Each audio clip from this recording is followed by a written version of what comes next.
अगर मैं आपसे कह दूं कि आपकी किस्मत में एनलाइटन होना नहीं है, तो क्या आप उसको मानेंगे? अगर आपकी किस्मत में एनलाइटन होना होता, तो आज आप ध्यान के बारे में पढ़ते। रमन महर्षि को देखिए, 16 साल की उम्र में घर छोड़ के निकल गए थे। अगर उनकी तरह आपका भी डेस्टिनी होता, तो आप भी अपने माता पिता को छोड़कर चले गए होते किसी मंदिर में। ऐसी बातें अगर मैं कहता हूँ, तो क्या आप मेरी बात मानेंगे? लेकिन ये सच है। जब तक हम फिजिकल बॉडी के साथ में ऐसे जुड़े हैं जैसे नट बोल्ट से गाड़ी के पुर्जे जुड़े होते हैं, तो जहां जहां टायर जाएगा वहां वहां इंजन जाएगा, जहां जहां इंजन जाएगा वहां वहां सीट जाएगी गाड़ी की, और जहां जहां सीट जाएगा वहां वहां ड्राइवर भी जाएगा। तो हम लोगों को पता ही नहीं है कि गाड़ी का डेस्टिनी हमारी डेस्टिनी है। लेकिन जो लोग अपने शरीर को छोड़ पाते हैं मरने से पहले, जैसे गुरु दत्तात्रेय के साथ हुआ, उनकी डेस्टिनी अलग होती है। तो कैसे हम उनकी तरह डेस्टिनी के मालिक हो सकते हैं? कैसे हमारा भविष्य हम डिसाइड करें, ना कि गॉडेस ऑफ लक। नमस्कार दोस्तों, स्वागत है आपका हमारी इस आध्यात्मिक मिस्टिकल सीरीज में, जिसका नाम है त्रिपुरा रहस्य। त्रिपुरा रहस्य का मतलब है इस दुनिया का रहस्य। ये दुनिया एक नहीं है, 3 दुनिया है। पहले मुझे इसके बारे में आइडिया भी नहीं था। मुझे लगता था बस हम हैं और मरते हैं तो भगवान की दुनिया में चले जाते हैं, फिर आते हैं। लेकिन ऐसा नहीं है। हम खुद जिस समय जी रहे हैं उसी समय हम 2 दुनियाओं को जी रहे हैं। एक तो जो हम फिजिकल वर्ल्ड बोलते हैं, जिसमें एक दूसरे को देख सकते हैं, छू सकते हैं, खाना खा सकते हैं, और एक दुनिया है जो हम सपने की दुनिया में जाते हैं। उसको मैं पहले एज ए डॉक्टर मानता था झूठी दुनिया है, लेकिन वो भी एक दुनिया है और वो पूरी तरह से सच्ची दुनिया है। मरने के बाद हम वहीं पहुंचते हैं। उसके रूल्स रेगुलेशंस हमने काफ़ी अच्छे से डिटेल में पढ़े हैं जर्नी ऑफ सोल में। लेकिन इसके अलावा तीसरी एक दुनिया है, उसको कारण शरीर के द्वारा जाना जाता है। वो सूक्ष्म से भी परे है। तो 3 दुनियाओं को समझना इसलिए ताकि हम उसके पार जा सकें, प्लस इन तीनों दुनियाओं को इसलिए भी समझना ताकि इस दुनिया में भी हमारी जिंदगी दुख भरी ना हो, कम से कम दुख हो। हम जब डॉक्टर्स किसी मरीज का इलाज करते हैं तो हमेशा ब्लड टेस्ट करते हैं, एक्सरेज करते हैं, सीटी स्कैन करते हैं, और बुरी से बुरी बीमारी में भी एक उम्मीद बांध के रखते हैं। अगर किसी का हीमोग्लोबिन 2 है या 3 है, फिर भी हम उसको इलाज करते हैं इस उम्मीद में कि क्या पता वो ठीक हो जाए। तो उस उम्मीद को बोलते हैं प्रोबेबिलिटी। ये दुनिया बनी ही ऐसी है। Physical world, molecular world, electronic world, ये 3 दुनियाएं हैं। ये दुनिया बनी ही ऐसी है कि यहाँ पर प्रोबेबिलिटी तो लाखों करोड़ों है, लेकिन पॉसिबिलिटी बहुत कम है। एक बच्चा अगर खूब मेहनत करता है, इम्तिहान देता है, तो प्रोबेबिलिटी क्या है? डॉक्टर, आईएएस ऑफिसर, बड़ा बिजनेसमैन, पता नहीं क्या क्या बन सकता है। लेकिन पॉसिबिलिटी क्या है? कुछ एक ही बनेगा, और वो भी उसकी डेस्टिनी के ऊपर सब कुछ आधारित है। इसलिए मैंने देखा है अच्छे अच्छे पढ़े लिखे लोग, खूब लॉजिकल लोग भी जाकर के दूसरों से पूछते हैं कि बताइए मेरी डेस्टिनी सही होगी कि नहीं होगी। और यहाँ पर गुरु दत्तात्रेय कहते हैं कि ये शरीर मैं नहीं हूं, इसकी डेस्टिनी मैं नहीं हूं। ये अजीब चीज है। डेस्टिनी से आप लोग क्या समझते हैं? कहाँ जाना है, किस्मत कहाँ जाना है, क्या होगा वो जो लिखा हुआ है पहले से। आपकी किस्मत में क्या लिखा है? एक प्लान। अगर मैं आपसे कह दूं कि आपकी किस्मत में एनलाइटन होना नहीं है, तो क्या आप उसको मानेंगे? अच्छा, मैं आपको अगर प्रूव कर दूं, अगर आपकी किस्मत में एनलाइटन होना होता, तो आज आप ध्यान के बारे में पढ़ते। रमन महर्षि को देखिए, बचपन में ही 16 साल की उम्र में तो घर छोड़ के निकल गए थे। अगर उनकी तरह आपका भी डेस्टिनी होता, तो आप भी अपने माता पिता को छोड़कर चले गए होते किसी मंदिर में। ऐसी बातें अगर मैं कहता हूं, तो क्या आप मुझे मानेंगे, मेरी बात मानेंगे? लेकिन ये सच है। हम सब की, जब तक हम फिजिकल बॉडी के साथ में ऐसे जुड़े हैं जैसे नट बोल्ट से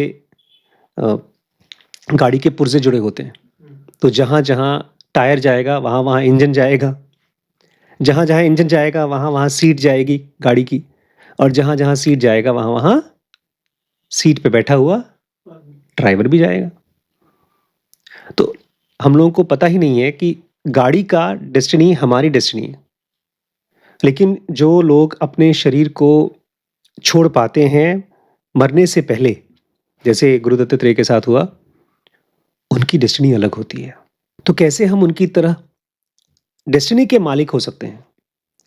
कैसे हमारा भविष्य हम डिसाइड करें, ना कि द गॉडेस ऑफ लक। कल हमने जब वीडियो बनाया था तो लास्ट याद है क्या पढ़ा था? बहुत अच्छा एग्जाम्पल दिया था गुरुदत्त ने कि वो कैसे शरीर में रहते हैं। वो अलग शैडो की तरह। हाँ। जैसे हमारा बाल है, हाँ। वो बाल से बाहर ही रहते हैं। बाल से भी ज्यादा अच्छा एक एग्जाम्पल दिया था। बाल भी बताया था, शैडो बताया था, लेकिन एक हम आजकल के जमाने का एग्जाम्पल था। जब आप थिएटर में जाते हैं, हाँ, स्क्रीन के ऊपर जिसके ऊपर एक पिक्चर इफेक्ट नहीं पड़ता उनको कुछ। Very good. हाँ, बेसिकली जब आप टीवी देखते हैं तो कल हमने देखा टेलीविजन में ढेर सारे पात्र देखे, शेल्डन को देखा, अमिताभ बच्चन को देखा, शाहरुख खान को देखा, जो भी देखा, वो सब का सब देखने के बावजूद आपके टीवी स्क्रीन पे कोई फर्क नहीं पड़ा। तो ये कह रहे हैं कि उन सब की डेस्टिनी जो भी टीवी स्क्रीन पे चल रहा है वो तो डेस्टिनी फिक्स थी ना। एक टीवी का कैरेक्टर है, वो कंतारा फिल्म देख रहे हैं आप, जब फर्स्ट सीन देखेंगे आपको मालूम है लास्ट सीन में क्या होने वाला है, और दोबारा देखेंगे तो बदलेगा नहीं, वही रहेगा। ऐसे ही गुरुदत्त कहते हैं तुम लोगों को देखता हूं तो मुझे दिखाई देता है तुम लोगों का एंड क्या है, या इस बॉडी का एंड क्या है। मेरा एंड ऐसा नहीं है। गुरुदत्त ने कहा कि जिनको भी मैं देखता हूं वो उनकी डेस्टिनीज तो फिक्स्ड है, लेकिन वो उनकी गलती की वजह से है। वो असल में स्क्रीन है, उनके ऊपर ये जो डेस्टिनी चल रही है, जो कुछ भी वो दुख सुख झेल रहे हैं, बीमारी झेल रहे हैं, वो सब एक पिक्चर की तरह चल रही है। वो है नहीं पिक्चर। वो हमको देख करके ये कह रहे हैं तुम जो भी चीज सोच रहे हो, जो भी चीज फील कर रहे हो, वो तुम हो नहीं। तो ये आदमी कंफ्यूज है, कैसे आप कह सकते हैं कि मैं वो नहीं हूं? ये ऐसे ही, ऐसे मैं आपसे कहूं आप खाना खा रहे हैं और आपको बहुत मजा आ रहा है, या आपको घिन आ रही है उस खाने से, लेकिन वो घिन आप नहीं है, वो जॉय आप नहीं है, वो हंसी आप नहीं है, वो खुशी आप नहीं है। आप कहेंगे क्या बकवास है, मैं आपके सामने हंस रहा हूं तो कैसे मैं नहीं हूं? यहां पर गुरुदत्त एक सवाल पूछते हैं इस आदमी से, तुम अपने बारे में बताओ, तुम अपनी लाइफ को शेप देते हो या तुम्हारी लाइफ तुमको शेप देती है?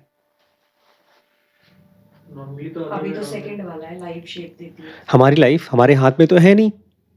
हम कल क्या खाएंगे, कौन से कपड़े पहनेंगे, वो तक डिसाइडेड नहीं है। उसमें भी हमारे पास 50 प्रोबेबिलिटी होती है, पहनते एक ही हैं, और उसमें भी हमारे इडियोसिंक्रेसी के हिसाब से खास कपड़ा, खास फिटिंग हमको पहनना होता है।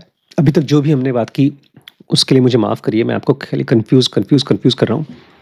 एक अब सिंपल क्वेश्चन पूछा है उन्होंने, परशुराम ने पूछा है मैं आपसे सवाल पूछता हूँ और आप आंसर देते हो, इसमें क्या हो रहा है बताइए? बोलते जब तुम मुझसे सवाल पूछते हो तो तुम्हारा सवाल और जो भी जवाब आना है वो एक साथ मेरे स्क्रीन में आ जाता है मन में। जुबान हिलती है, शरीर हिलता है, मुंह बोलता है, लेकिन मेरे अंदर का जो स्क्रीन है, बातचीत होती रहती है, लेकिन मैं जो एक्चुअली स्क्रीन की तरह हूं वो क्या हूं?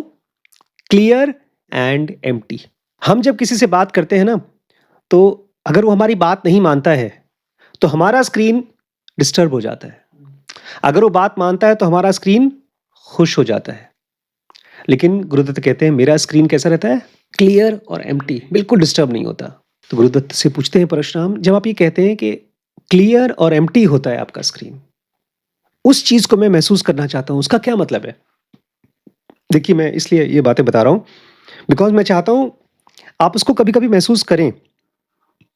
ये दूर नहीं है, हमारे अंदर में भी जो भी थॉट्स चल रहे हैं, जो फीलिंग्स चल रही हैं, वो सब फिल्म है, और हम क्या है? स्क्रीन है। इसका मतलब जो पीस, जो नॉन डिस्टर्बेंस, जो डिटैचमेंट गुरुदत्त जी रहे हैं वो हम भी जी सकते हैं। उसी चीज को थोड़ा सा मैं इमेजिन करके आपसे ट्राई कराना चाहता हूं। आज मैं जूते खरीद रहा था तो बहुत मजेदार चीज हुई। उसको मैंने कहा भाई 1000 रुपए का, मैंने झूठ बोल दिया, मैंने कहा वो दूसरी दुकान में ले देखा था मैंने, वो 500 का या 800 का जूता था, जैसा मुझे चाहिए था। एक्चुअली मैंने 900 का खरीदा था, उसको मैंने कहा 800 का जूता मैंने देखा था यार, वो मिल जाएगा? उसने कहा सर है तो 1100 का, लेकिन हम आपको 800 में लगा देंगे, 200-300 का छूट दे देंगे। मैंने कहा चलो कोई बात नहीं। उसके बाद उसने मुझसे कहा कि और सर बच्चों के लिए ये वाला जूता ले जाइए। नाइक एयर और 3-4 अलग बड़े बड़े ब्रांड्स थे। आप देखेंगे अगर सर्च करेंगे ना तो वो जूते बहुत महंगे होते हैं, 10,000 15,000 के ऐसे होते हैं।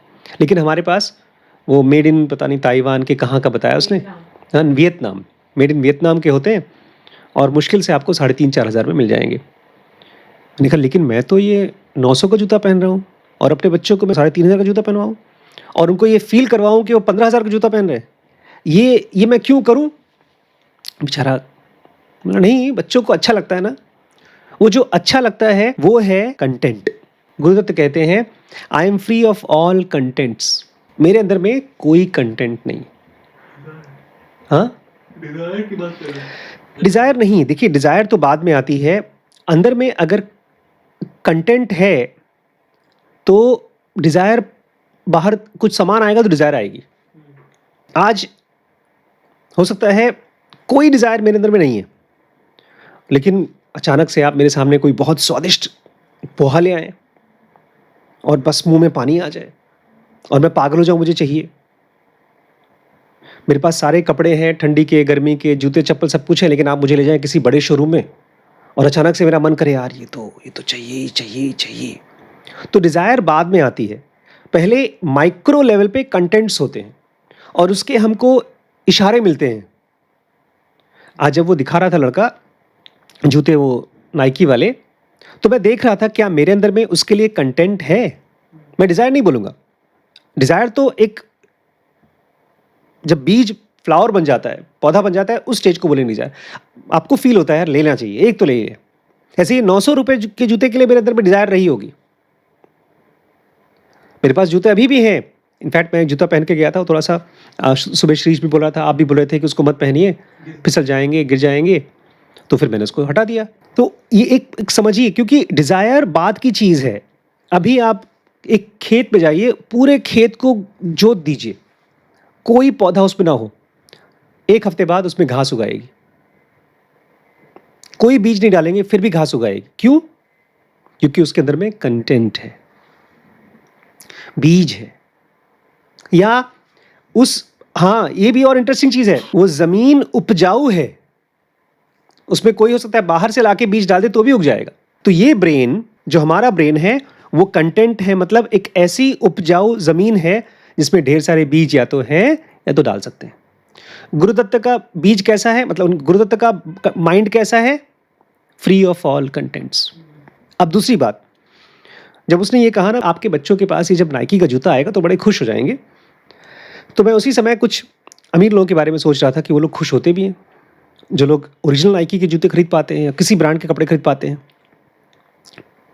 तो जब वो खुश होते हैं तो क्या, किस चीज़ को खुशी होती है? हमारे मन के अंदर में एक चीज़ है जिसको हम बोलते हैं ये हूँ मैं। जब उसके मन की चीज़ होती है तो खुश होता है। वो ऐसा ही है जैसे कि ये बॉक्स है, इस बॉक्स के अंदर स्पेस है। अब स्पेस को जब मैंने डिफाइन कर दिया तो इसके अंदर जो भी चीज़ें स्पेस को बचा के रखेगी तो खुश, जो इसके बाहर की चीज़ें हैं इसको मतलब नहीं उससे। तो मुझे पता था कि मेरे बच्चों को इस नाइकी के जूते से बहुत फ़र्क नहीं पड़ेगा। नहीं, मैंने जोत रखा है उनके मन को। उनके मन में जब भी बीज बुझ आता है कोई महंगे सामान का, तो मैं खट से उसमें एक बहुत ख़राब फार्मर की तरह, वीड्स की तरह उसको निकाल देता हूँ। मैं खाली वही फसल चाहता हूँ जो मैं चाहता हूँ उसमें ग्रो हो। लेकिन गुरुदत्त तो एक और लेवल पे आगे जाके बोल रहे हैं। मैं अपने लिए जब अपने आप को देखता हूँ, गुरुदत्त कहते हैं, तो ना ही तो मैं परसीवेबल हूँ, ना ही तो मैं कंसीवेबल हूँ। मैं अपने अंदर में किसी भी चीज़ को पॉइंट आउट नहीं कर सकता हूँ कि बोलूँ ये मैं हूँ। ये मुझे बहुत हेल्प होती है ज़ेनोगा से। ज़ेनोगा में मेरे अंदर एक ऐसा कुछ पुर्जा ढीला कर दिया है। पहले मेरे अंदर में ना इमोशंस, थॉट्स और मेरी बॉडी ऐसे भजी हुई थी, फंसी हुई थी कि कहीं दुकान में जाओ पूरी बॉडी कांपती थी। ऑपोजिट सेक्स को देख लो, अरे भैया पागल हो जाता था मैं। खाना आ जाए बस मुझे यही खाना खाना है। लेकिन ज़ेनोगा आई, उसने पुर्जे पुर्जे ढीले कर दिए। ये क्या क्या ढीला किया? ये क्या है? इमोशंस। और ये क्या है? थॉट्स। अब क्या होता है, खाना आया और मेरा थॉट्स बोल रहा है कि मुझे ये खाना खाना है, लेकिन मुझे दिखता है कि ये थॉट्स चल रहे हैं, लेकिन मुझे खाना मिल जाए तो ठीक है, ना मिले तो ठीक है। इसलिए बेचारी मम्मी क्या बोलती है, तुम्हारे चक्कर में मैं भी भूखों मर रही हूँ। देखिए, अभी भी मेरे अंदर के थॉट्स और इमोशंस खत्म नहीं हुए, लेकिन ढीले हो गए हैं। गुरुदत्त कहते हैं ये दोनों चीज उनके बिल्कुल सिकुड़ गए हैं। मेरे अंदर में किसी भी इमोशन को और किसी भी थॉट को मैं देखकर ये कह ही नहीं सकता हूं कि ये मैं हूं। अब पता है, मेरे पिताजी को तो और दिक्कत होगी, अगर उनको महंगा सामान दे दिया जाए तो लड़ाई करेंगे। एक दिन मैं लेकर गया था उनको डिकैथलॉन शोरूम में, ऐसे खड़े हो गए जैसे अंगद का पांव, हिलेगा नहीं। हिलेगा ही नहीं। पर वो फिर अपनी जगहों पे महंगा खर्च करते हैं। नहीं, अभी उस पर नहीं जाएंगे, अभी खाली एग्जाम्पल ले रहा हूं कि कैसे कुछ लोग हैं जो किसी चीज से कम किसी चीज से तो डिसआइडेंटिफाई कर लेते हैं। मैं अपने थॉट्स और इमोशन से डिसआइडेंटिफाई करता हूं, गुरुदत्त ने तो अपने बॉडी से ही डिसआइडेंटिफाई कर लिया है। और तीसरा आदमी होता है जो कुछ चीज़ों से डिसआइडेंटिफाई करता है, उसको कुछ खास तरह के कपड़े पसंद नहीं हैं, कुछ दोस्त पसंद नहीं हैं, कुछ किताबें पसंद नहीं हैं। मुझे जैसे बचपन में कुछ सब्जेक्ट्स पसंद नहीं थे, श्रीज को फिजिक्स और केमिस्ट्री पसंद नहीं है, तो वो डिसआइडेंटिफाई हो गया। प्लस गुरुदत्त बोलते हैं कि यार तुम लोग इतनी आसानी से चीज़ों के साथ आइडेंटिफाई कर लेते हो, I find it impossible to identify. जो हमारे और आपके लिए बहुत आसान है, गुरुदत्त के लिए इतना मुश्किल क्यों है?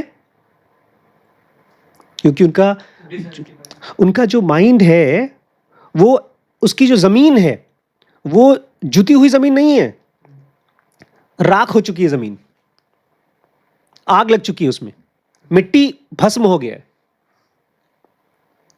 उसमें कोई भी अब कंटेंट जगह ही नहीं बना सकता, चलता रहता है बस। ऐसे समझ लीजिए जैसे कोई रेत या बर्फ, उस पर फसल आती नहीं है। फसल किस चीज की? फसल डिजायर्स की, थॉट्स की। अब ये आपके लिए बहुत अच्छी प्रैक्टिस हो सकती है, बहुत ही बढ़िया प्रैक्टिस। इसको हम लोग जब जाएंगे दुबई तो वहाँ भी कराएंगे, दिल्ली में भी कराएंगे और बॉम्बे में भी कराएंगे। गुरुदत्त कहते हैं एक खास तरह की फीलिंग होती है, आई एम दिस और दैट। जैसे हम लोगों को तो ये फीलिंग है कि ये बॉडी मैं हूँ, या मैं डॉक्टर हूँ, मैं गरीब नहीं हूँ, अमीर भी नहीं हूँ, बट गरीब भी नहीं हूँ, इतनी तो मुझे इज्जत मिलनी चाहिए, एकदम भिखारी भी नहीं हूँ। आज सुबह एक भिखारी यहाँ पर भीख मांग रहा था। गाना गाते हैं लखीमपुर में जब भिखारी आते हैं घर घर, तो मैं सोच रहा था कि किस तरह से उन्होंने अपने आप को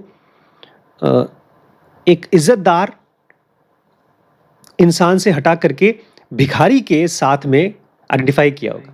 क्योंकि मुश्किल है ना, भीख मांगना बहुत मुश्किल काम है, एटलीस्ट शुरुआत में, नहीं? तो ये जो फीलिंग है कि मैं ये हूं और ये नहीं हूं, प्लस एक और फीलिंग कि कोई भी चीज़ मेरी नहीं है, ये इतनी स्ट्रांग है, गुरुदत्त कहते हैं मेरे अंदर, कि जैसे ही कोई चीज़ के बारे में थॉट भी आता है कि ये मेरा है, खट से क्या आता है? दिस आई एम नॉट, ये तो मैं हूं ही नहीं। हमारे माइंड में टेंटिकल्स निकलते हैं। कोई सामान, जैसे ही कोई सामान हमारा है और कोई उसके ऊपर हक डालता है, तो हमारा माइंड एक टेंटिकल फेंकता है। कौन सा टेंटिकल? ये मेरा टेंटिकल समझते हैं? एंटीना टाइप, ऑक्टोपस टाइप का, ये तो मेरा है। एक चाचा की बेटी थी, वो हमारे बॉम्बे के घर में आई थी जब बचपन की, तो मम्मी ने 2 चादर खरीदी थी सेम। एक चादर चाचा ले गए बड़ौदा, और उसी में का एक चादर यहाँ पर रखा था। जब हम लोग बाहर से आए तो देखा उसने पूरी चादर लपेट करके अपने पकड़ करके अपना लपेट लिया है। पूछा क्यों? बोलती है मेरी चादर है, क्योंकि वो हूबहू डुप्लीकेट चादर उसके घर पे भी थी, तो उसको लगा कि मेरी चादर है। खैर, उसको तो समझ सकते हैं, छोटी बच्ची थी। हमारा माइंड हर चीज़ के साथ ऑलमोस्ट, ये मेरा घर है, ये मेरा प्रॉपर्टी है, ये मेरे बच्चे हैं, ये विचार के तौर पर तो बहुत अच्छा है, लेकिन किस तरीके से खतरनाक है? आर्टिफिकेशन के तौर पे। हाँ, आइडेंटिफिकेशन के तौर पे। कैसे मालूम पड़ता है कि आप आइडेंटिफाई कर रहे हैं, आप खाली थॉट नहीं है। आज बैंक में जाते हैं, आप बोलते हैं मेरा लॉकर है, लेकिन जैसे ही आप बैंक से अपना सामान हटाते हैं तो आप बोलते हैं मेरा लॉकर नहीं है। लेकिन वही चीज़ आप अपने घर पे नहीं कर पाते, अपने गर्लफ्रेंड या बॉयफ्रेंड के साथ नहीं कर पाते, अपने बच्चों के साथ नहीं कर पाते, आप डिसआइडेंटिफाई नहीं कर पाते। क्यों? इमोशंस जो आते हैं, क्योंकि स्क्रीन है वो अब टूट गई है। बिल्कुल, क्योंकि हमारे अंदर का जो विचार तो सोच समझ के लॉजिकली चीज़ों को कनेक्ट करता है। एक पार्ट है जो सोचता ही नहीं, उसको सोचना आता ही नहीं, वो भी कब्जा करता है, इमोशंस। उसको देखना पड़ेगा और अपने आप को बताना पड़ेगा, भैया ये तुमको लग रहा है तुम्हारा है, बट तुम्हारा शरीर ही तुम्हारा नहीं है, तुम ही मरने वाले हो। अगर इतना भी बताते गए तो धीमे धीमे चीज़ों के प्रति हमारा कब्जा कम होते जाएगा, और जितना कब्जा कम होगा उतने ही इमोशनल विचार कम होंगे। धीमे धीमे इमोशंस समझदार होते जाएंगे, फिर वो धीमे धीमे डाइवर्ट होंगे। अच्छा ठीक है, जब ये मैं नहीं हूं, ये मैं नहीं हूं, तो फिर मैं कौन हूं? तब वो एनर्जी अंदर की तरफ जाएगी, जैसे गुरुदत्त के साथ होती है। अभी 24 घंटे में 1 मिनट के लिए भी थॉट नहीं आता कि ठीक है मैं क्या हूं, क्योंकि हमारा माइंड जानता है मैं तो ये हर चीज हूं जो मेरे सामने है। बॉडी तो मैं हुई, बाकी सब चीजें भी मैं हूं। पर धीमे धीमे इसको डिस्कनेक्ट होना है। कहते मेरे अंदर में इतनी स्ट्रांग फीलिंग है कि ये मैं नहीं हूं, ये मैं नहीं हूं, और ना ही तो कोई चीज मेरा है, कि जैसे ही किसी चीज की, ऐसा नहीं कि उनको थॉट नहीं आता, उनको भी थॉट आता है, लेकिन जैसे ही आता है एक एंटीवायरस आ जाता है, दिस आई एम नॉट, ये तो मैं नहीं हूं। जब बॉडी में नहीं हूं तो वो भी मैं नहीं हूं। आपको अपने आप को बताना पड़ेगा शुरू में कि ये बॉडी मैं नहीं हूं, क्योंकि ये बॉडी मरने वाली है, और अगर इसके अलावा मैं कोई चीज हो सकता हूं तो मैं उसको जानना चाहता हूं। जब इस तरह से अपने आप को बताएंगे तब आप अपने मन के टेंटिकल्स को धीमे धीमे डाइल्यूट कर पाएंगे। ठीक है, आज इतना ही। दोस्तों, सीरीज जो आपने अभी भी देखा ये dkbrains.com पे अवेलेबल है, और अब हमने कुछ नया किया है इस प्लेटफॉर्म पे। इसका स्ट्रक्चर हमने पार्ट्स में डिवाइड किया है, क्योंकि बहुत से लोग हैं जो हमारे कोर्सेज ट्राई करना चाहते थे लेकिन नहीं कर पाते थे फीस की वजह से। तो हमने एक ऑप्शन चालू किया है जो फ्री है। अच्छा, उसके बाद अगर आपको लगता है कि नहीं मुझे अब पेड कोर्स करना है, और फाइनली अगर आपने डिसाइड कर लिया है कि आप हमारे साथ लंबे समय तक चलना चाहते हैं, तो एक ऑप्शन है ग्रो, जिसमें हमारी सारी सीरीज़ आपको अवेलेबल है थ्रू आउट द ईयर। लेकिन उसके साथ साथ इसको एक अपॉर्चुनिटी भी बना सकते हैं अपनी अर्निंग का। बहुत ज़्यादा तो नहीं, लेकिन फिर भी कुछ न कुछ आपको अर्निंग होगी जब आप इस सीरीज़ को देखते हैं और किसी और को रेफ़र करते हैं। ट्राई आउट करिएगा, मुझे कमेंट के ज़रिए बताइएगा। आपके सजेशंस हमारे लिए बहुत इंपॉर्टेंट है। मैं वेट करूँगा आपके कमेंट्स का। ठीक है।